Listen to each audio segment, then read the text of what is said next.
Selamat berjumpa kembali dalam layanan audio Sahabat Seperjalanan. Hari ini adalah hari Sabtu 14 Agustus 2021. Tema renungan dan saat teduh kita dengan judul Pulih dari Luka Hati. Pulih dari Luka Hati. Firman Tuhan terambil dalam Mazmur 147 ayat yang ketiga. Demikian bunyi firman Allah. Ia menyembuhkan orang-orang yang patah hati dan membalut luka-luka mereka. Mari kita berdoa. Bapa yang di dalam surga, sungguh sangat luar biasa. Ada ayat yang secara khusus membahas tentang patah hati yang barusan kami baca dalam Mazmur 147 ayat yang ketiga, bahwa Tuhan menyembuhkan orang-orang yang patah hati dan membalut luka-luka setiap kami semua. Kami ingin lihat Tuhan mengalami pemulihan, mengalami kesembuhan di dalam kuasa jamahan Engkau sendiri. Dalam nama Tuhan Yesus kami berdoa. Amin. Shalom sahabat seperjalanan yang dikasihi Tuhan. Kita bertemu dengan begitu banyak jabaran-jabaran, penjelasan-penjelasan tentang penyakit yang mematikan manusia. Urutan-urutannya kita bisa melihat dari diabetes, dari sakit jantung, dan penyakit-penyakit yang lain. Termasuk kanker dan segala macam. Namun memang tidak ada jabaran yang kemudian mengakibatkan faktor yang begitu berbahaya yang bersangkut paut dengan perasaan. Misalkan patah hati itu ada di urutan keberapa kalau menyangkut dengan masalah hati. Namun itu dampaknya sangat luar biasa. Ada banyak penyakit-penyakit secara fisik justru disebabkan oleh dari hati. Dari kondisi hati yang tidak sehat mengakibatkan badan juga tidak sehat. Itu yang kita dapatkan bukan dari pelajaran waktu di sekolah. Mens sana in corpore sano. Di dalam tubuh yang sehat terdapat jiwa yang sehat. Dan di dalam jiwa dan hati yang sehat akan terdapat juga tubuh yang sehat. Sewaktu kita belajar mengasihi diri kita sendiri, bukan mengasihani. Karena itu perintah Allah. Maka kita akan menjaga hati kita bagaimana sungguh-sungguh pulih. Sungguh-sungguh sembuh.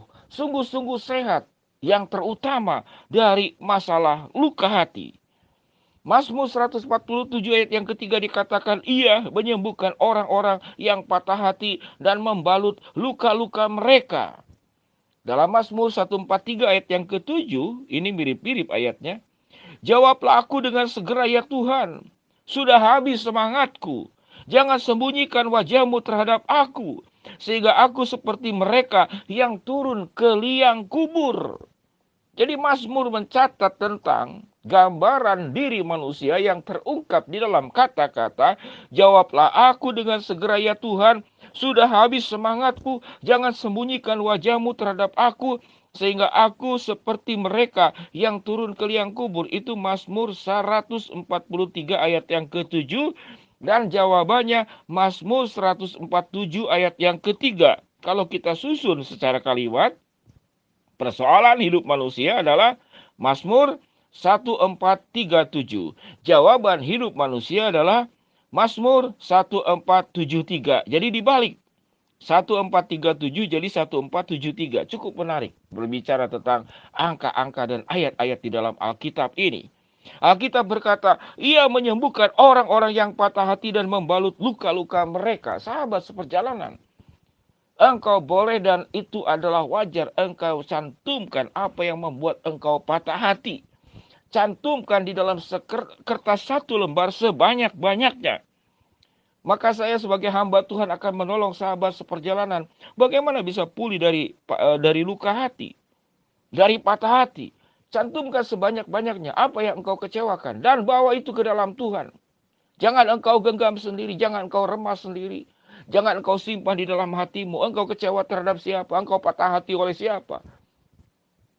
Oleh orang tuamu, oleh suamimu, oleh istrimu, oleh mertuamu, oleh anakmu, oleh keadaan, di tempat bekerja, di sekolah. Anak-anak asuh saya seringkali mengeluh tentang orang, katakanlah gurunya. Maka saya mengajarkan bahwa sikap hati yang menyebabkan kita akan menjadi orang yang pulih dari patah hati, dari luka hati, atau kita tetap memiliki luka yang terus menganga, basah dan berdarah-darah. Apa yang engkau? Barusan saya dapat WhatsApp Seorang teman WA, dia merasakan begitu terpukul, begitu marah karena mengalami penipuan lewat media sosial. Dan dia kemudian menyebarkan berbagai foto yang dikenalnya, KTP-nya, fotonya disebarkan ke semua teman WA. Ini tindakan yang tepat agar orang itu tertangkap oleh polisi dan tidak melakukan lagi. Namun persoalannya, penipuan itu mengakibatkan sakit hati yang sangat mendalam. Yang tidak mudah dilupakan. Kita bicara memang mudah dan gampang. Namun kalau janji Allah berkata bahwa Ia menyembuhkan orang-orang yang patah hati dan membalut luka mereka. Bagaimana kita mau sembuh? Bagaimana saya melupakan? Luka terjadi karena proses. Maka sembuh pun terjadi harus melewati proses. Maka berproseslah. Saya ulangi kalimat ini. Luka terjadi karena proses. Maka sembuh pun membutuhkan proses. Maka berproseslah. Kalau luka itu timbul dari waktu yang cukup lama, maka berproseslah dengan sabar. Tidak serta-merta kita bisa sembuh. Maka berproseslah dengan sabar. Berjalanlah bersama dengan Allah. Rubahlah kebiasaan untuk melihat sisi negatif menjadi sisi positif. Langkah yang paling sederhana. Sewaktu engkau terbiasa menulis dengan tangan kanan, cobalah dengan tangan kiri. Susah tidak? Sangat susah. Jangan memaksa saya untuk menulis tangan kiri, karena saya biasa tangan kanan. Tetapi saya menganjurkan sahabat seperjalanan, belajarlah menulis dengan tangan kiri. Sekalipun engkau terbiasa menulis dengan tangan kanan. Ini merubah kebiasaan. Pada saat engkau berproses satu jangka waktu, mungkin 1 tahun, memang tidak sebaik tangan kanan. Kecuali engkau kidal. Namun sampai waktunya, engkau bisa menulis dengan tangan kiri dan engkau bisa menulis dengan tangan kanan. Dua-duanya bisa. Bahkan orang yang dalam kondisi cacat fisik, disable, dia bisa menulis, bisa melukis dengan mulutnya. Bisa menulis, bisa melukis dengan kakinya. Karena kedua tangannya tidak ada. Maka itu proses. Maka bersabarlah di dalam proses. Carilah lingkungan yang baik. Yang firman Tuhan katakan. Jangan kau duduk dalam kumpulan pencemooh. Jangan berdiri jalan orang berdosa. Mazmur 1 ayat 1. Berproseslah. Tidak mungkin Allah membiarkan kita tetap terluka, tetap basah luka hati itu, tetap menganga, dan tidak pernah sembuh-sembuh. Sahabat seperjalanan yang dikasihi Tuhan, biarlah kita boleh menyadari bagaimana Allah itu mencintai dan mengasihi kita. Allah tidak ingin luka itu terus ada di dalam diri kita, dan tentu itu juga merugikan buat diri kita. Engkau dilukai mungkin oleh pasangan hidupmu, orang yang engkau percaya sekian lama, tidak pernah ada kecurigaan sama sekali. Sewaktu tiba-tiba berubah dan melukai engkau, mengkhianati engkau, meninggalkan engkau, merugikan engkau, sehingga engkau menjadi luka hati, engkau menjadi patah hati. Maukah engkau pulih? Maukah engkau sembuh? Maukah engkau kembali sehat hatimu? Firman Tuhan berkata, Mazmur 147 ayat yang ketiga. Ia menyembuhkan orang-orang yang patah hati dan membalut luka-luka mereka. Tuhan membalut dan Tuhan menyembuhkan. Datanglah kepada Tuhan. Tidak ada yang manusia yang sempurna dalam dunia ini. Siapapun dia, bahkan orang terdekat dengan dirimu. Namun Tuhan akan sanggup. Maka hal yang harus dilakukan, serahkan dirimu. Berproseslah untuk sembuh. Dan Tuhan akan menolong setiap sahabat seperjalanan untuk pulih dari luka hati. Mari kita berdoa. Bapa yang di dalam sorga, ya Tuhan, hamba-Mu berdoa buat para sahabat seperjalanan yang mengalami luka hati, yang mengalami patah hati, yang sulit untuk diceritakan kepada orang-orang sekalipun.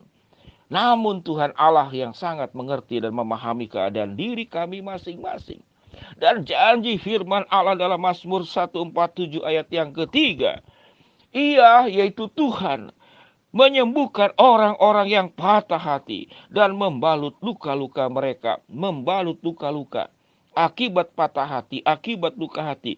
Buat semua sahabat seperjalanan, kami akan menerima kasih pertolongan, kesembuhan yang dari Tuhan. Kami berdoa buat sahabat seperjalanan yang sedang sakit, di rumah sakit dan di rumah, Tuhan jamah dan sembuhkan. Buat sahabat seperjalanan yang sedang menghadapi kendala, kesulitan, tantangan, rintangan dalam hidup ini, Tuhan bukakan jalan. Buat sahabat seperjalanan yang sedang memohon, berharap sesuatu, Tuhan kabulkan sesuai dengan waktu, rencana, dan kehendak-Mu. Di dalam nama Tuhan Yesus kami berdoa. Amin. Shalom sahabat seperjalanan. Mari kita menjadi orang-orang yang sehat. Mari kita menjadi orang-orang yang sembuh. Dan Tuhan akan memulihkan setiap sahabat seperjalanan yang luka hati dan patah hati. Shalom, Tuhan memberkati kita semua. Amin.